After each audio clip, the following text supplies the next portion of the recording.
The very word secrecy is repugnant in a free and open society.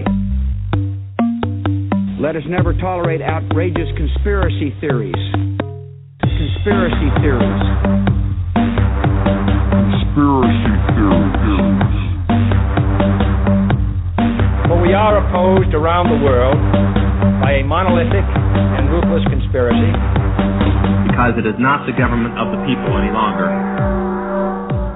Most people do not understand the Illuminati. A new world order. A world where the rule of law governs the conduct of nations. Conspiracy theories.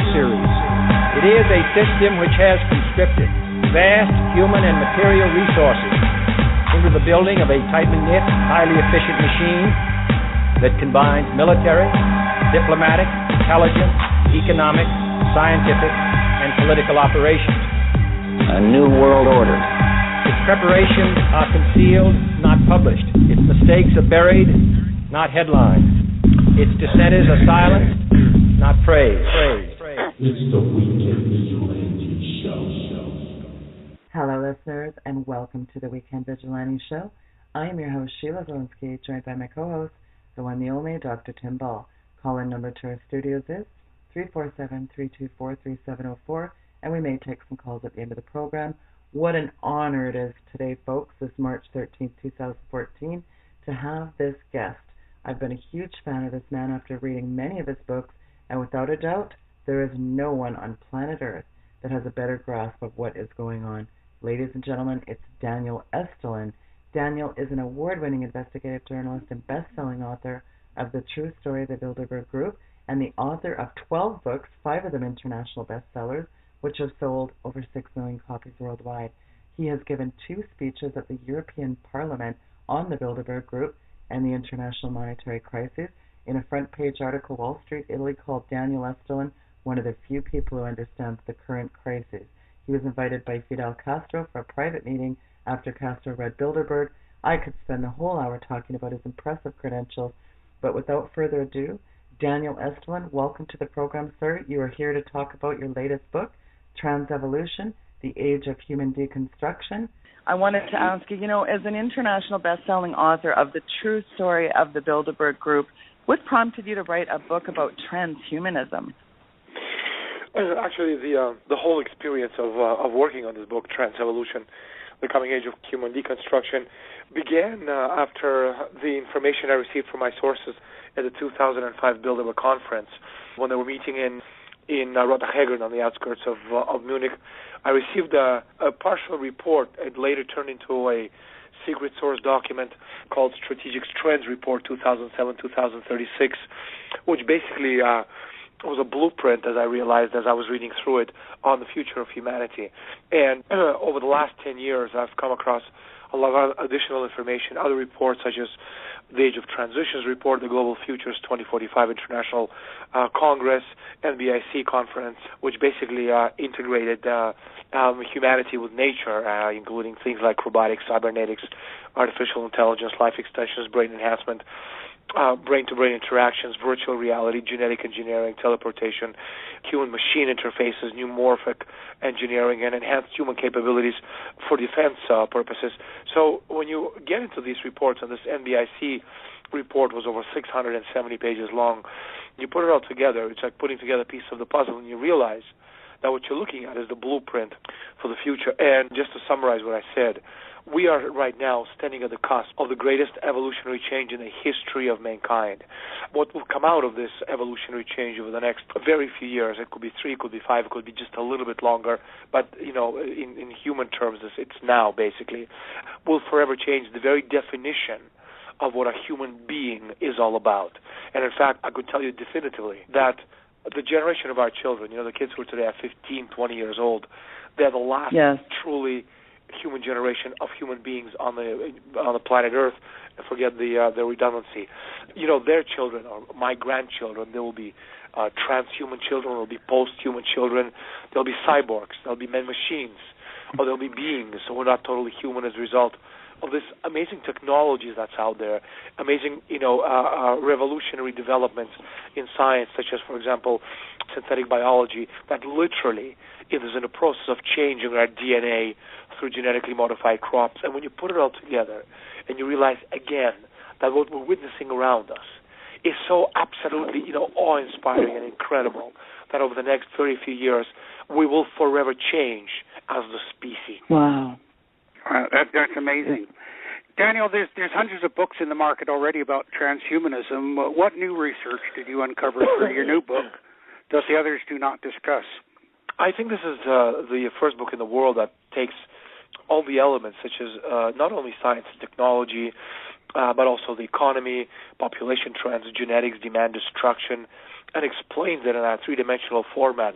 Basically, I create a model, and this model helps us understand how, for example, the things that we're witnessing right now in Detroit, terminology such as demand destruction, deindustrialization, zero growth, wars, be it in the Ukraine, be it in demonstrations in Caracas, Venezuela, or other violent demonstrations around the world in places such as Bangkok, how all of these events are related to what we saw back in the 1990s, with splitting up of the Soviet Union, with the destruction of Yugoslavia, what we're seeing right now in Europe on a level of creating this pan-European Union, which has nothing to do with nation states.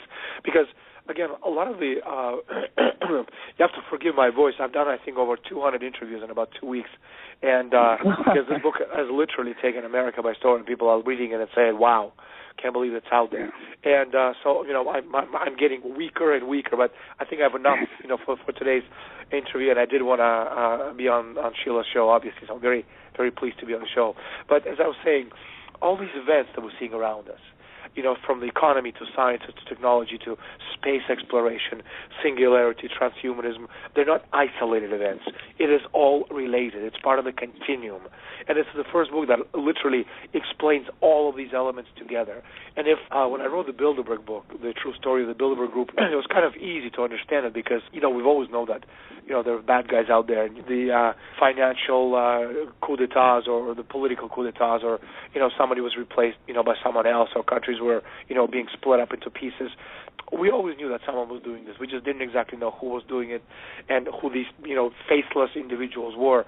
So what I did with Bilderberg is I wrote the book, and suddenly we knew who they were. And the faces, the names, the documents, the photographs, the deliberation. It was all, neatly explained in one volume. But with this book, Trans-Evolution, it's different because we're extrapolating all this knowledge into the future. So unlike other books out there, it shows you the very near future and how these tendencies in every field imaginable out there actually converge into this one tendency, which is transhumanism, that the elite are ready to implant or bestow upon us. What Daniel's talking about is so important because I've experienced this, and I'm like Daniel. I'm a generalist, and we're in a world of specialization, and these things are happening because everybody's got a piece of the puzzle, but we've lost the box top. And in the climate, that was the problem I faced. There were all these people running around with, I do CO2 and I do methane and I do this, but nobody knew how it all linked together. And what Daniel's doing is taking this work from these very specialized areas, and of course we know from history the British Empire did it, divide and conquer. And so what Daniel's providing is bringing all of this specialized data and linking it together, showing how it links, showing how it's being used by these overarching groups. And it's an enormous service from that point of view.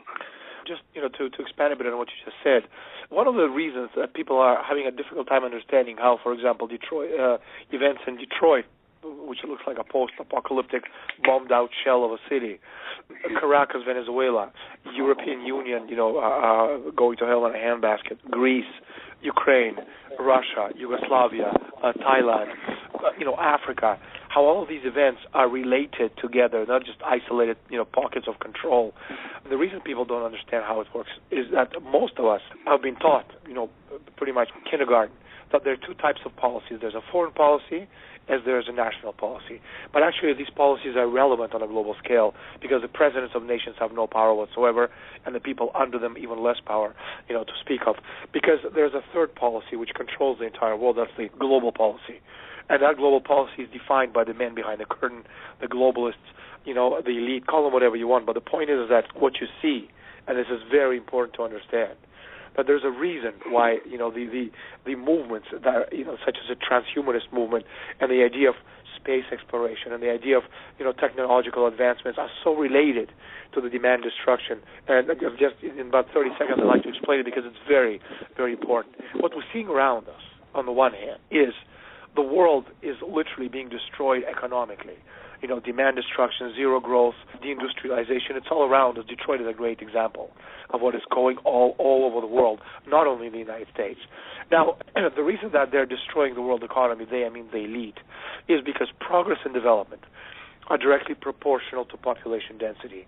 If there's progress, there's development, there's going to be more people, mouths to feed. And we've seen this throughout history. We can go back to the Louis XI in France in 1460s, and in one generation, Louis XI literally doubled the population of France. And until 1815, the end of Napoleon, France was the most important nation in the world in every discipline out there. And so the elitists, who obviously understood this right from the very beginning, they know that if there's progress in technological development for all of us, we're going to be not 7, 10, or 20 or 30 billion people, but a lot more. And they don't need that because that's a lot of mouths to feed because we live on a small planet with limited natural resources. So on the one hand, what they're doing is they're destroying the world's economy on purpose, sending all of us to hell in a handbasket. But on the other hand, they're using the gazillions of dollars of their wealth, to develop the technology because it's very expensive to develop these kinds of technologies that we're dealing with today.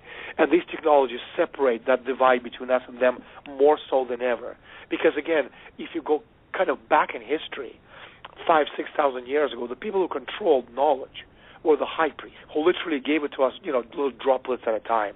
Well, in the last 50 years, and last 30 years, we should say, as a result of great revolutions such as quantum revolution, technological revolution, we have suddenly found ourselves in the very same level as all these secret societies who for thousands of years passed their knowledge from one group to another behind closed doors.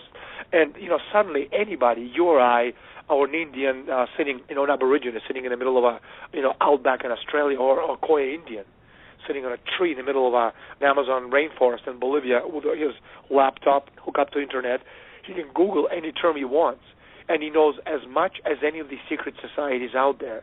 So for the elite, again, to gain the upper hand, they needed to create this divide. And the best way to do this today, with everything we know, is through technology, which is why, again, that's the cornerstone, using Masonic terminology, of the book Trans-Evolution, The Coming Age of Human Deconstruction, because this, in a very sly and absolutely brilliant manner, the elite are once again getting ready to conquer not only humanity, but the universe itself.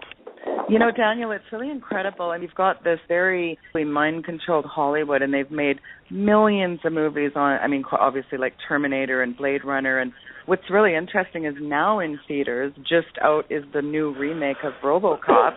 And it's very interesting because they literally, I saw this show about 2 weeks ago, and they literally take a man's brain and they fuse that around, obviously this cyborg body. It's so incredible, the absolute nefarious overtones in this movie. And, they're really talking about a human brain being overridden by a robotic system. Therefore, because man has emotions, and they don't want that, just this emotionless cyborg. So it's really interesting. Obviously, you see a lot more of this cyborg and man-made machines. This really is our future, though, isn't it? Well, you've touched on some very interesting points there. Terminator, obviously, that's a great example. We were talking about, Google goggles and augmented reality. There you have the Terminator. Blade Runner, that's another great film. In fact, this Strategic Trends Report 2007-2036, I recommend that people download it today. You can download it for free off of the internet. Just, Google Strategic Trends Report 2007-2036. It's a 91-page report. You'll be just, amazed, awestricken by what you read. So, and in that report, these, the globalists actually call the world of the future the world of Blade Runner. RoboCop, you said, that's another great film as far as understanding how the technologies work. In Hollywood, of course, it's very important to pay attention to what Hollywood is putting out as far as technological films, because Hollywood is controlled by the same people who control the world, and it's a great way to program, the reality of the near future. But there's tons of films out there. G.I. Joe 2. and there's a lot, using all the development from the world of nanotechnology. Prototype, that film hasn't come out yet, but they're talking in it about singularity and Ray Kurzweil. Transcendence, that's a film coming out, I think, in about a week or two, with Johnny Depp, where he is, in this film, plays the role of the world's most famous transhumanist, visionary futurist, and he's killed, or he's mortally wounded by a terrorist anti-tech group, and he's, dying. They decide to upload his brain onto the computer, and his brain tries to take over the world. That's a very interesting film as far as the transhumanist movement. Gattaca, that was a great film with Jude Law, where they're talking about, what we see around us right now, synthetic biology. Public Enemy with Will Smith, that's a great film, talking about NSA spying on us. I Am Legend, another film with Will Smith, where he was talking about the viruses. Moon, I don't know if you guys seen Moon. That was an amazing film, low budget, but worth seeing, about mining on the moon by cyborgs. Minority Report, Avatar, the other film, Elysium, which is basically, again, how the Strategic Strengths Report foresees the future. Video games like Deus Ex, that's a Canadian company out of Montreal. Deus spelled D-E-U-S, and the second world is E-X, where they're describing this world of neo-humanity, and transhumanism. But, of course, there's other stuff out there as well. Fox has a new series out called Almost Human. I don't know if you're aware of that series. That's about one of the main characters is a cyborg cop. An important role in that film, just to continue with what you were saying before, Sheila, is the role of neuroscience, which is the study of the nervous system. And today, with the advances in chemistry, computer science, engineering, medicine, neuroscience also includes the study of molecular, cellular, structural, evolutionary, computational, and also medical aspects of the nervous system. So what we're looking at is this quantum leap in the development process of technology. Technology itself is an amazing thing, and we need technology. We need a lot of technology, and it's our calling as human beings to be able to discover all these technologies, because, of course, they have to be used for the betterment of humanity. If we start using the technologies to hurt people or subjugate us, needless to say, that's something we have to do everything in our power to oppose.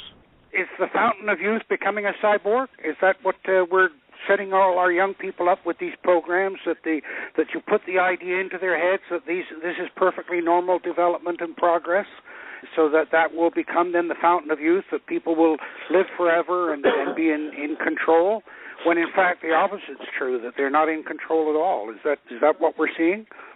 I think it's the way how they understand Fountain of Youth and immortality, because to us immortality, to a lot of people, is the idea of crossing ourselves many times over, then we being good people on the planet Earth, and we die, our soul goes to heaven. That may be so. I don't know. Nobody ever came back and told me this is how it works. When I was with Fidel Castro, back in August 2010, I said to him, Comandante, how do you understand immortality? And he started talking to me about, all kinds of, nonsense, Marx and Lenin and, communism, and it kind of stopped because he knew he was making a fool of himself. And so he said, well, how do you understand it? I said, I think the idea of immortality is the survival of our species, which means that we need to colonize space. We'll talk about that a little bit later. But, the elitists understand immortality different, because they don't care what they look like physically. It's not the point of, having long hair or, having wrinkles or being old and having, skin which isn't, soft. They don't care about, the physical appearance itself. To them, the idea of immortality is being able to upload or download yourself, your consciousness, onto a computer, merge that consciousness, with billions of other people, what they call hive mind, and we already have a version of hive mind. It's called cloud. And instead of uploading files, in the future we'll be able to upload our consciousness. So to them, that's the idea of the Fountain of Youth. Now, there's a lot of this kind of technology, which is, again, fascinating, and it's absolutely inevitable, and I repeat, inevitable, that cybernetic enhancement of human performance is going to come whether we like it or not. So, again, because it's the ultimate human-machine symbiosis, would literally be to download the actual copy of our brain into the supercomputer.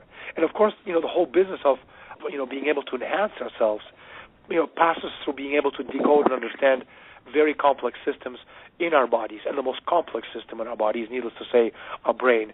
And, it's the driving force behind the human performance. And needless to say, when you can decode it, and the transhumanists are convinced, And if you listen to Ray Kurzweil, who's the engineering, genius behind, Google Tech and one of the greatest inventors of the 20th century and a poster boy, for the transhumanist movement, they're absolutely convinced that by 2035 they'll be able to, upload or download our consciousness onto an avatar of our choosing. But the ideas of these augmentations, aside from the fact that we're talking about literally changing the very essence of humanity, there will be a huge business for the corporations, and that's something that people also have to keep in mind. It's true that for years, for decades now, we've been integrating ourselves with technologies, artificial hearts, bionic eyes, limbs which aren't ours. But it's come to the point where people will be literally changing their perfectly functional body parts for upgraded applications the same way as we change our telephones, our cars, or whatever other, gadgets we have out there. It's just a question of how, easily the media and the press and, the peer pressure and the social media will be able to push these ideas. And just as well as I know, that, people, they will believe what you want them to believe as soon as you put it on television.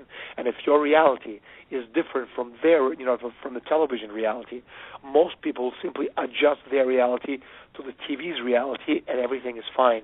But again, all these concepts, on the one hand, they're fascinating because we'll be able to, save millions of lives. But all this stuff, sure, it comes at a price, because to have these upgraded applications, to have these, body parts, augmentations in us, we're going to have to take drugs for the rest of our lives to make sure that these augmentations work. And these drugs, they're dangerous, they're addictive, and they're very expensive. And if we don't take these drugs, our bodies will be made to reject these augmentations.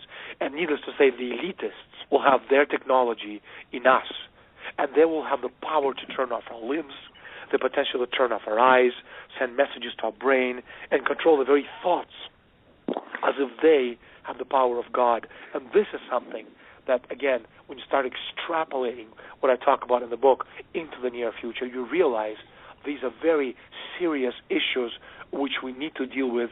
And unfortunately, because people, for the most part, I'd say 99% of the world citizenry simply are tech very, very not savvy. Okay, they simply don't understand just how close we are, to this cutting-edge technological changes within us. Daniel, you absolutely touched on so many good points, and just kind of springboarding into the genetic engineering, we're talking about control of nature, redesigning it, rebuilding it. You just said the phrase playing God, and that comes up in almost every conversation about genetic engineering. There's no longer, this really isn't the stuff of science fiction anymore. Your personal opinion, Daniel, do you think anything good can come from this genetic engineering? It can, needless to say, because, again, technology is powerful and can be used to help us. But then again, if we extrapolate what we know about the way the elitists work from our knowledge of how they've done things in the past and in the present, we have to obviously understand that doubtfully they'll use the technology to save humanity. They'll most certainly use technology, to harm us or to control us or to make sure that they have the advantage. And one of the examples, I talked earlier about Gattaca, the film itself, which was an amazing film. If people haven't seen it, they should. In one of the biggest breakthroughs in recent history, scientists have created a synthetic genome that can literally self-replicate. What they've done is they've taken a cell and they've modified the genes of a cell by inserting DNA from another organism. And so the bacteria replicated itself, and in the process, it created a second generation of the synthetic DNA. And this synthetic organism will do exactly not what nature tells it to do, but what scientists tell it to do. So, this technology has literally taken us across a threshold. It's a turning point and a marking of coming of age of a new science called synthetic biology, founded on the ambition that one day, very, very soon over the next couple of years, we'll be able to design and manufacture a human being in a laboratory.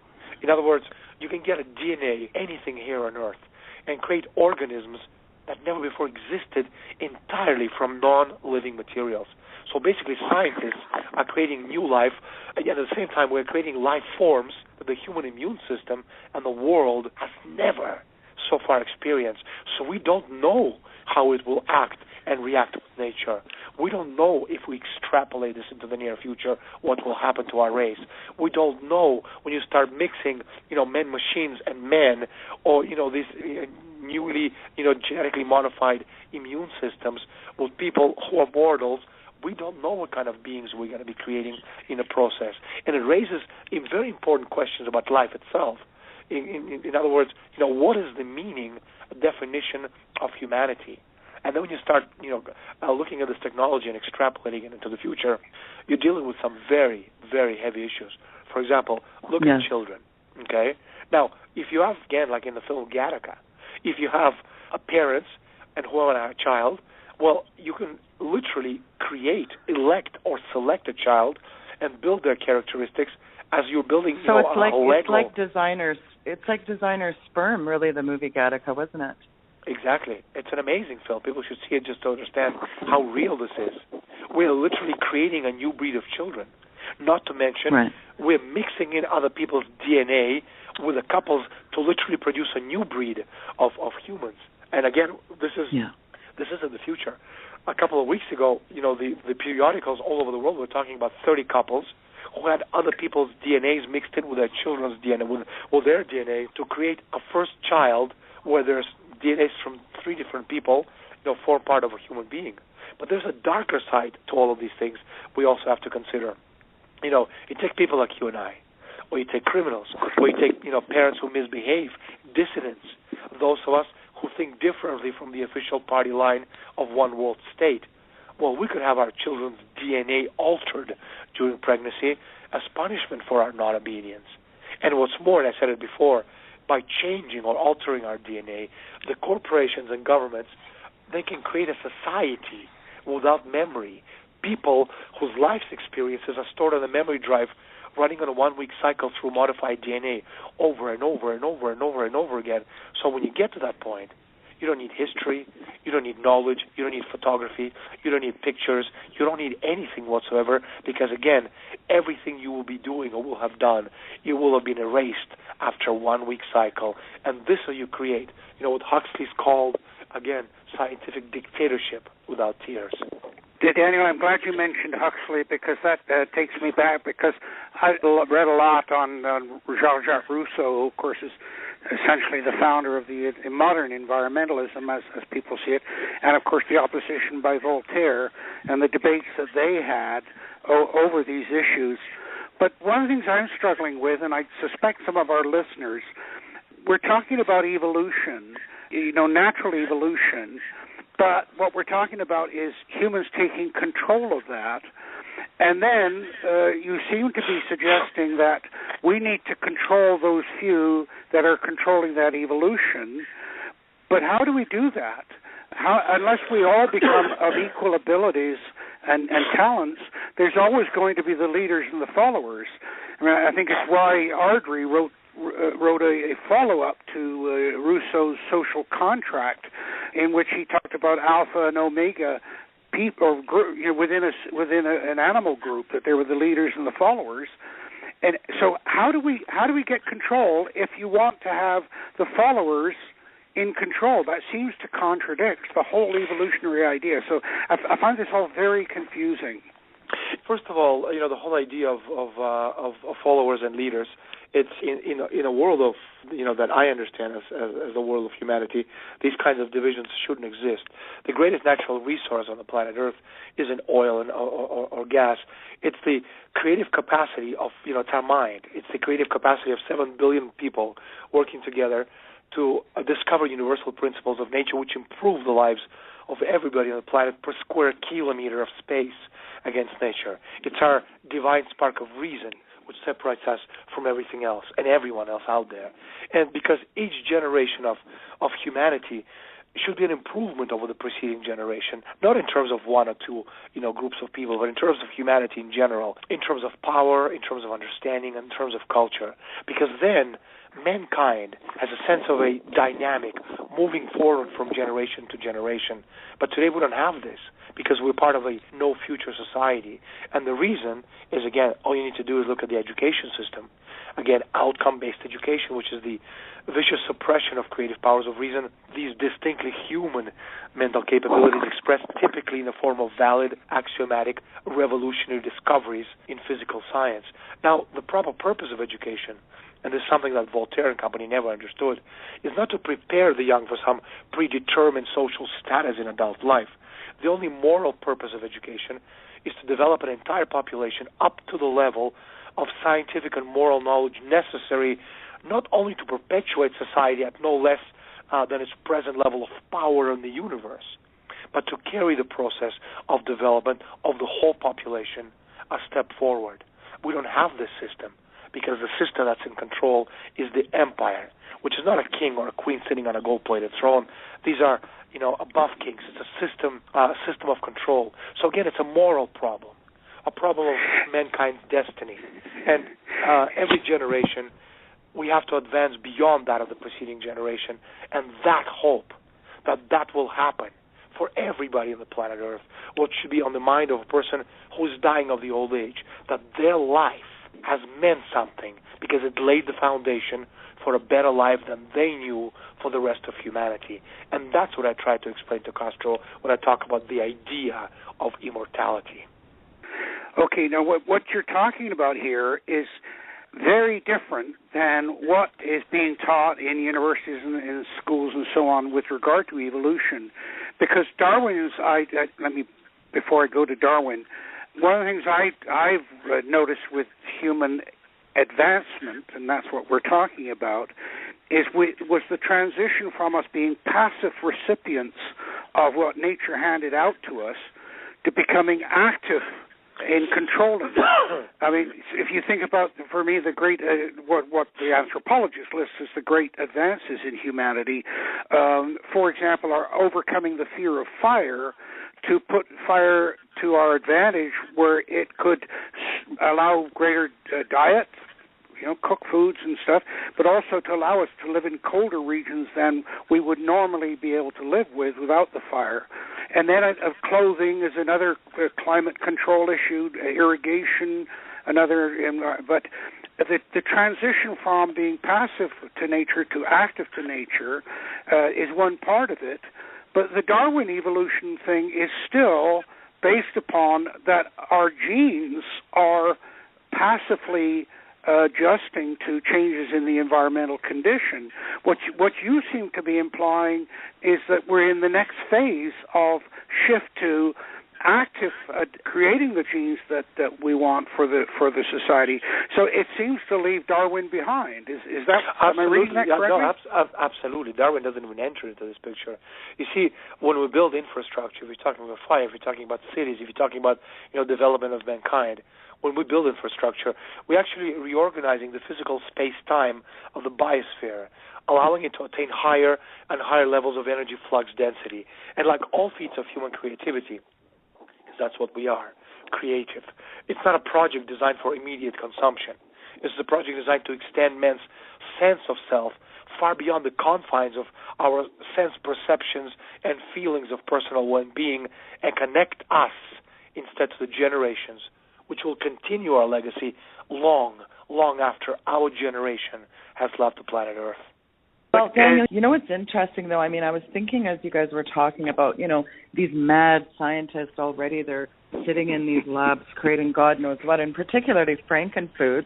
They're playing God in these laboratories. And in your book, you link how corporate giants like Monsanto and obviously Cargill and Archer Daniels have become household names. I want you to talk a little bit. I mean, who gave these guys permission to play God? I mean, why are these mega corporations and a small socio-political elite allowed to own our food and control the very basis of human survival? Because without food and water, obviously, I mean, you control the resources, you control people, hey? Well, from the globalist point of view, they feel that 7 billion is a lot of people.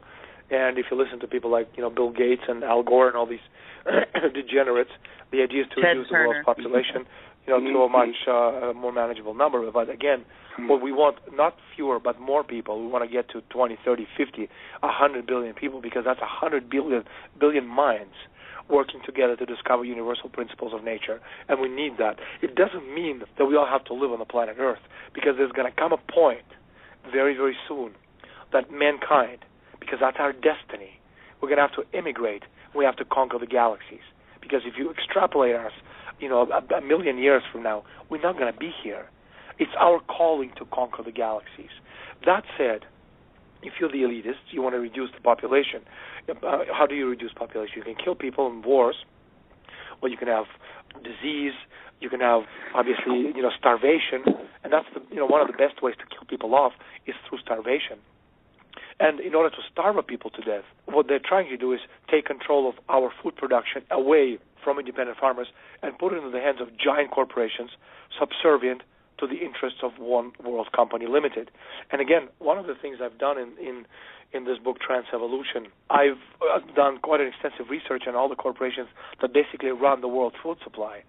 And you could pretty much count them on two hands. There are about 10 to 12 companies: Cargill Continental, Louis Dreyfus, Bunge & Born, Andre, Archer Daniel Midland. These are complete corporations that completely dominate everything related to food, not only cereals and grains, but meats, dailies, oils, fats, fruits, vegetables, sugar, spices, and everything else. And although these corporations, they maintain the legal fiction of being different organizations, in reality, it's one interlocking syndicate with a common purpose and multiple overlapping board of directors. There was a book written called, I think it was The Merchants of Grain, wasn't it, that talked about the 5, and it was private families that owned these corporations. Cargill, I know, Merchants of Grain, the power and profits of the 5 giant companies at the center of the world's food supply. That's right. And so that's what you're talking about. This is a very interesting part to me, Daniel, because it goes back to who's in control. I remember when they were splitting up Pakistan, there was West and East Pakistan, and East Pakistan wanted to become a Bangladesh, and it eventually did. But the West Pakistan Army, before they left, took 200 people outside of Dhaka and murdered them. And somebody said that was the brains trust of Bangladesh, would set them back 50 years in terms of development. That strikes me as a very good analogy to what you're talking about. Is that fair to say?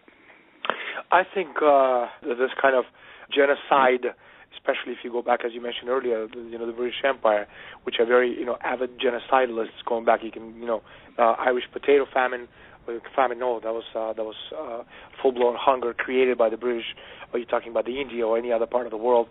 It's needless to say these people are very, very good and have been for the past 300-plus odd years of getting rid of just the right people to make sure that there is no such thing as progress and development in society. It was interesting because I remember at that time, and I was teaching a course in political geography, and there were 2 corporations that effectively controlled Canada. There's the Power Corporation and the Argus Corporation. Right. One controls Western Canada, the other Eastern Canada. They announced that they were going to combine. Of course, the Canadian Combines Act or against these kinds of mergers that were not good for the greater good of the people were not very strong. But the government said, well, we're going to investigate whether we're going to allow this or not. And they decided they needed 22 experts to investigate this merger. They found they couldn't find 22 experts in Canada who didn't, in one way or another, work for one or two of the corporations. And what it brought home to me was how few people actually run anything.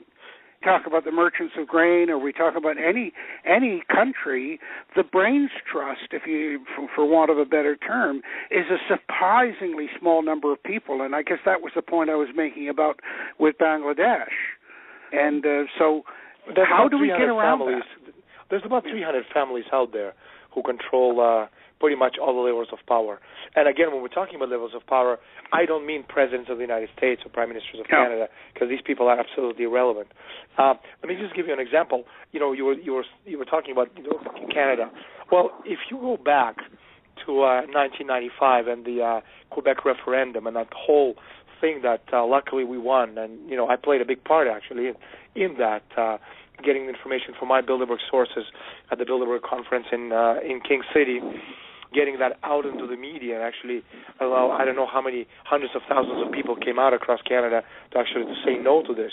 But then over the next 3 years, between 1996 and 1999, I started investigating and to see actually who was behind this entire move, because the way I got into Bilderberg, and I guess this is kind of a funny story, is in 1992 I was in Toronto because my family lives in Toronto, and I was having dinner at a Spanish restaurant called Segovia on Yonge Street with a friend of mine who was a son of a counterintelligence officer who was an old friend of my grandfather's. And this individual, let's just call him, Victor, for the sake of calling him something, as he was having his mashed potatoes and rabbit, he told me that in 1995 Canada was going to be split up into French and English-speaking Canada, and that some unknown extremist party is going to become the second leading party in Canada, and one of the main traditional parties are going to be completely wiped out. And I said to him, well, why are they doing this? And she said, because some very important people in Washington needed to balance their books. And I kind of looked at him and I thought, this guy is insane, which is how most people look at us when we talk about these kinds of things. And then when 1995 came around, and suddenly, you had the Reform Party, and you had all these, the Parti Québécois, and suddenly all these companies and people and names who we've never heard of before appeared front and center on the stage. And as this man predicted 3 years before that, the Conservatives were completely wiped out. The most hated man in Canada, which was Chrétien, became the Prime Minister of the country. And the entire Canada was about to be split up into two. And then when we were able to save Canada as a nation, and I started investigating, I realized that behind all of this was the Power Corporation and David Rockefeller. And when I looked at the names who are all interlinked amongst themselves, I realized just how, deep the rabbit hole went. For example, John Ray, at the time he was a leading strategist for Chrétien in the elections, and he was also executive vice president of Power Corp and Paul Desmarais' right-hand man. And when I saw that, I thought to myself, what am I getting into? Bob Ray, Rhodes Scholar and ex-NDP party, Premier of Ontario, who appointed Maurice Strong to the chairmanship of Ontario Hydro, which he proceeded to dramatically downsize, as Bilderberg first discussed back in the 1996 meeting. Then you have Paul Martin, former federal prime minister for the Liberals, who substituted Jean Chrétien, and he rose to the ranks at what company? Power Corporation. And he too attended Bilderberg in 1996. Jean Chrétien, whose daughter, France, is married to André Desmarais, that's the son of Paul Desmarais, chairman of Power Corp. Mitchell Sharp, who as finance minister brought Chrétien into politics, and since 1981 Sharp was the vice president for David Rockefeller's Trilateral Commission. Daniel Johnson, former leader of the Quebec Liberal Party and Quebec Premier in 1994, and he rose to the ranks of what company? You guessed it, Power Corporation.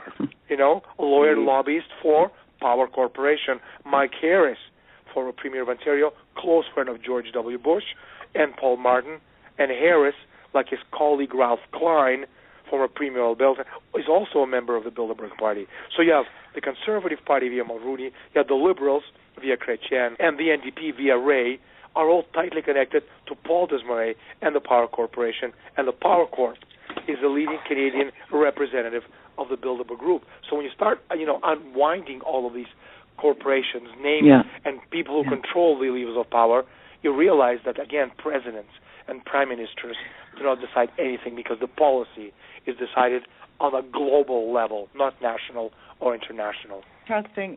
It's just really interesting. You mentioned Maurice Strong, of course, Club of Rome, and, isn't it our responsibility to bring about deindustrialization? And springboarding into that, Daniel, we can see that there is a globally orchestrated financial meltdown right now in the United States. You look at what's happening right now, the inflation, and then you got Janet Yellen in the Fed. Bernanke 2.0 in a skirt. She's really, it's complete Keynesianism, and you can see a lot of things going on. So when you look at all this happening economically, this is by design, isn't it? Economy. Well, for example, when I hear people say, Barack Obama is really doing a poor job, I laugh.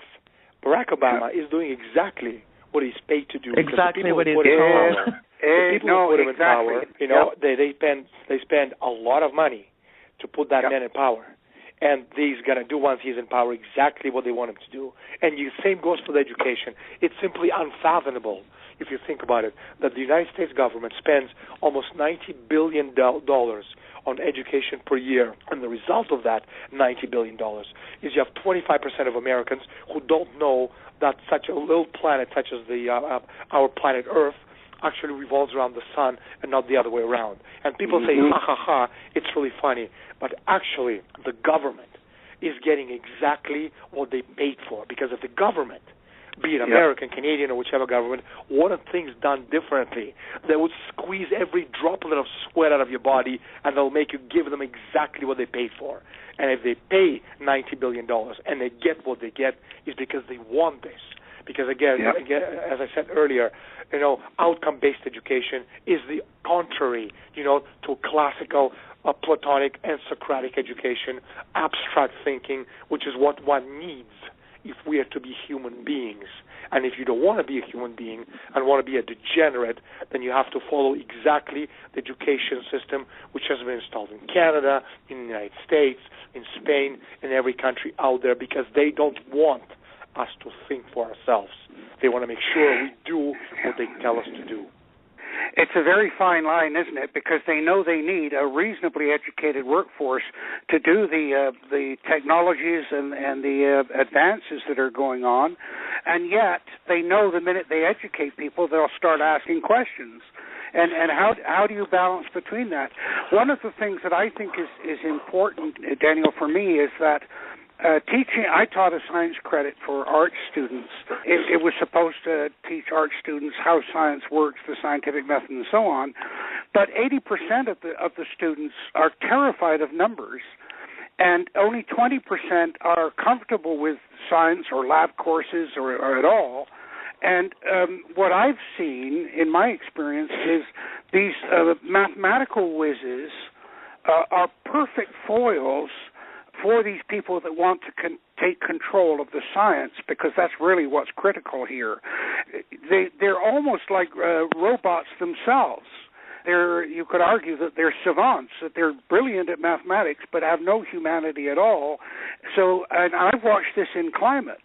It's the climate modelers that can play all these mathematical games that fell prey to the politicians that wanted to use climate and the sky is falling syndrome to take control of people with one world government. So they don't worry about the vast majority of people. It's just that one narrow group that has particular talents that they need. It's actually very easy to. There's no conspiracy. Again, it's a lot of the things that we discussed. With Bilderberg, or you have some pretty crazy conspiracy theories out there. But Bilderberg is not a conspiracy theory. It's a conspiracy reality. You have. No group exists, I don't care how powerful they are, that sits in a dark room holding hands, staring at a crystal ball, planning the world's domination. The world is a very complex place.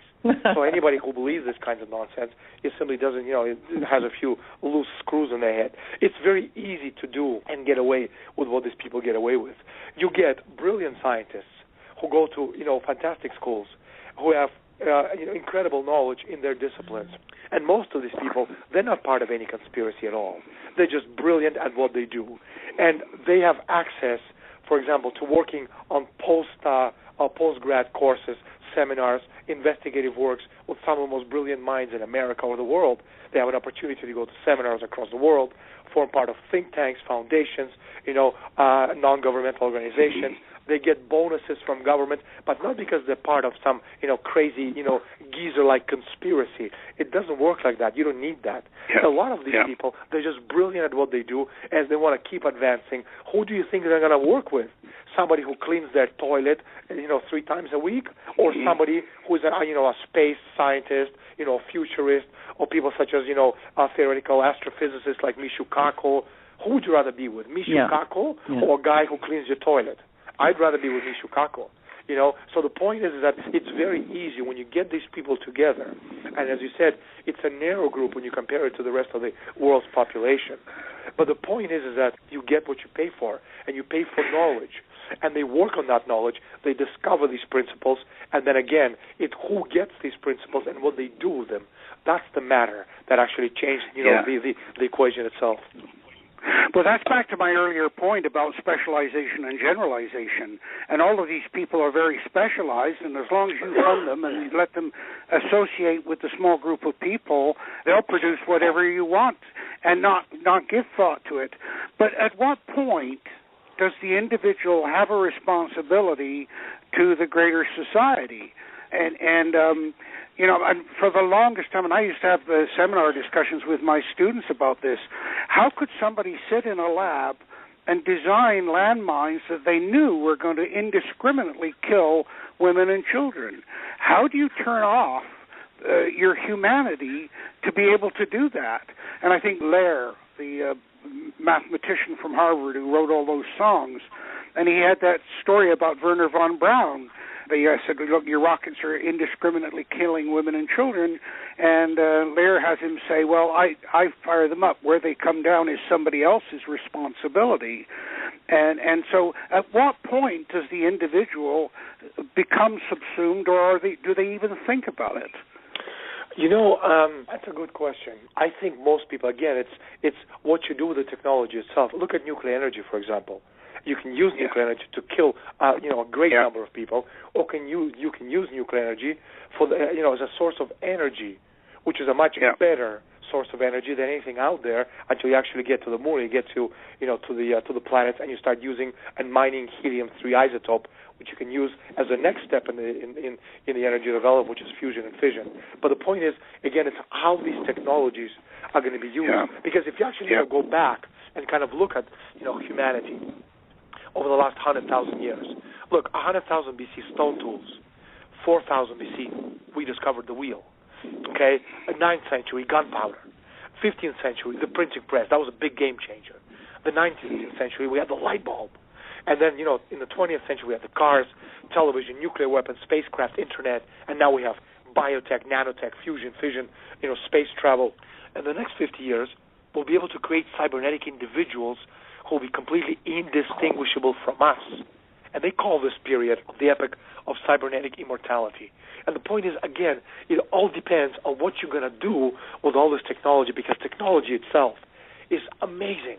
We need it. We must have it in every one of its manifestations, because it is the only thing that will allow us to improve the lives of everybody per square kilometer of space against nature, be it here on the planet Earth or be it out there. Because as you know, in the next 3.5 years, Mars One, that's a Dutch private corporation, and then in 2023, that's like 9 years from now, the Russians and the European Space Agency, they're sending a manned mission to Mars, one-way trip, and these pioneers are going to go to Mars.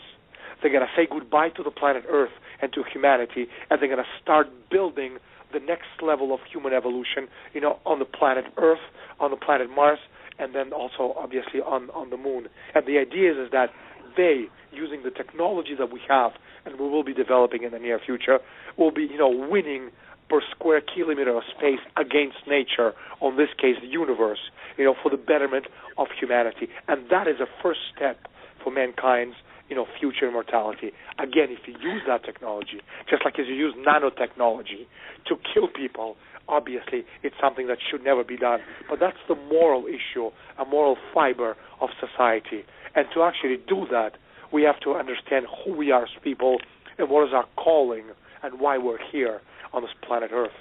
We've got about 10 minutes to wrap it up. And, of course, look at the way that, these super elites are controlling us, dumbing us down, brainwashing us, influencing us. All our communications are being monitored. They predict even, thought crime police predicting our future behavior.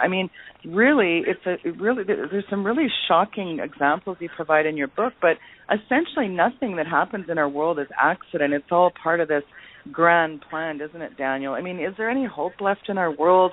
And how would you tell our listeners can we do about this to stop this control? Because it seems like the humans are just weak puppets in the theater of life created by these super illuminous elites.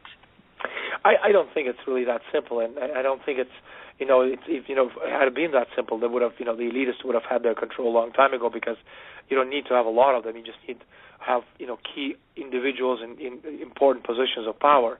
You have one who is the President of the United States. You have one who is the President of the Federal Reserve. You have, one who is the President of, Goldman Sachs. And you get a few of these in the United States, a few of them in Canada, a few of them in England.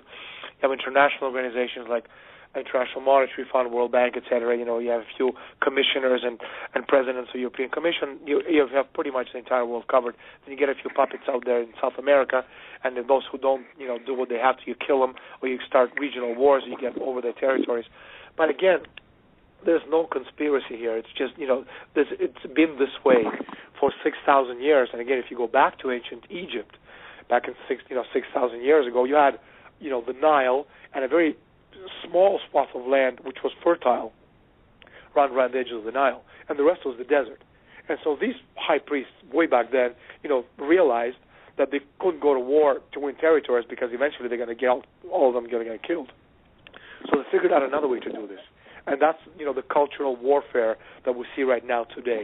And the people who organized those wars way back 6,000 years ago in Egypt, today, if you kind of, expand that trajectory from then to now, they're the same people who today live in Switzerland, who today live in Holland and in England, which is called the Venetian black nobility, which are the base, right. Who are the forefathers, of the forerunners to what's today called Bilderberg Group, Trilateral Commission, all these other organizations, which are just conveyor belts. But again, it's not that easy, because what we have and what makes us special, we have this thing called divine spark of reason. And this is an intrinsically human capability to discover universal principles of nature. And we have that, and nobody else does.